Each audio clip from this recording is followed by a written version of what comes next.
नमस्कार दोस्तों, मैं नीतीश कुमार। दोस्तों, 10 नवंबर 2025 की शाम 6:45 पर दिल्ली के लाल किला के पास स्थित सुनहरी मस्जिद पार्किंग से एक हुंडई i20 कार धीरे धीरे बाहर निकलती है। ये गाड़ी लाल किले के पास यू टर्न लेकर सामने वाली सड़क पर मुड़ती है। शाम के करीब 6:52 पर यह धीरे धीरे चलती हुई लाल किला मेट्रो स्टेशन के गेट के नंबर 1 के पास वाली रेड लाइट पर आकर रुक जाती है। यह वाली red light Lal Qila metro station के गेट नंबर 1 से कुछ ही कदमों की दूरी पर थी और तभी कुछ ही सेकंड बाद एक जोरदार धमाका होता है। दोस्तों, धमाका इतना डरावना था कि आसपास खड़ी 6 गाड़ियों और 3 ऑटो रिक्शा आग की लपेट में समा गए। जोरदार झटके से आसपास की सड़क की बत्तियां बुझ गई और पूरा इलाका अंधेरे में डूब गया।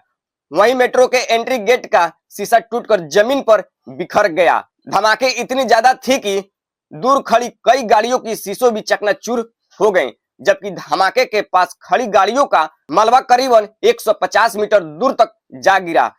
संजोग से उसी वक्त 2 अलग अलग लोग वहां मौजूद थे जो अपने कैमरे से उस पल की वीडियो रिकॉर्डिंग कर रहे थे। कैमरे में जो कुछ दिख रहा था सब कुछ हिल गया। इतना बड़ा ब्लास्ट की ताकत इतनी थी कि आसपास के पेड़ तक हिल गए। दुकानदारों का कहना है कि इतना जोरदार धमाका उन्होंने पहले कभी नहीं सुना। धमाके की आवाज करीबन 2.5 किलोमीटर दूर तक पहुंची। 6:55 पर दिल्ली फायर सर्विस को कॉल मिली। धमाका हुआ था और आग बेकाबू थी।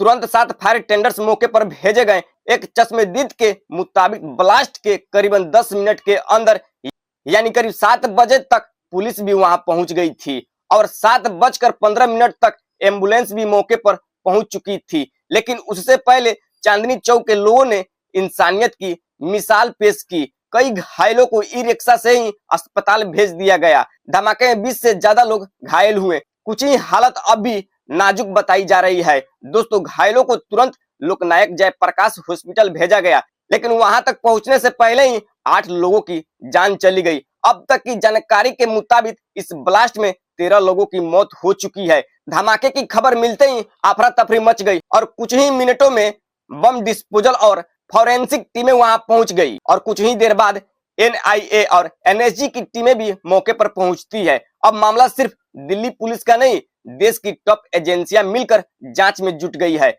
लेकिन अभी तक न सरकार और न ही किसी एजेंसी ने इस ब्लास्ट पर कोई आधिकारिक बयान दिया है।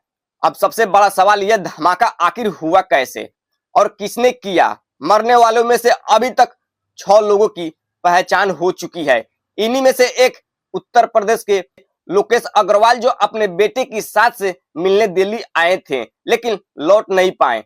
दोस्तों, मरे गए लोगों में एक नाम अशोक कुमार का भी है, जो DTC बस कंडक्टर थे और ड्यूटी के बाद घर लौट रहे थे। पंकज सैनी एक कैब ड्राइवर और दिनेश मिश्रा चांदनी चौक की एक साड़ी दुकान में काम करते थे। किसी को नहीं पता था कि यह उनकी जिंदगी का आखिरी दिन होगा।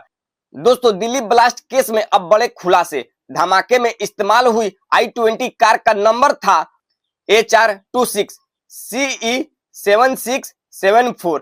पुलिस ने गाड़ी के ट्रेल को ट्रैक किया तो हरियाणा, दिल्ली और अंबाला तीनों जगहों से जुड़ा कनेक्शन सामने आया। जानकारी के माध्यम के मुताबिक ये केस अब फरीदाबाद टेरर नेटवर्क से जुड़ रहा है, जहां कुछ दिन पहले 3000 किलो से ज्यादा विस्फोटक पदार्थ मिले थे।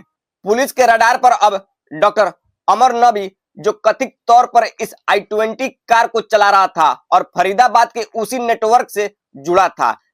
जांच में सामने आया, ब्लास्ट में इस्तेमाल बम ढीले तरीके से असेंबल किया गया था। शायद इसी वजह से इसका असर सीमित रहा। NIA और NSG अब केस की जांच कर रहे हैं और DNA टेस्ट से पता लगाया जा रहा है क्या ब्लास्ट में मारा गया व्यक्ति वही अमर नबी था। ये हमला सिर्फ एक शहर नहीं, पूरे देश हिल गया है।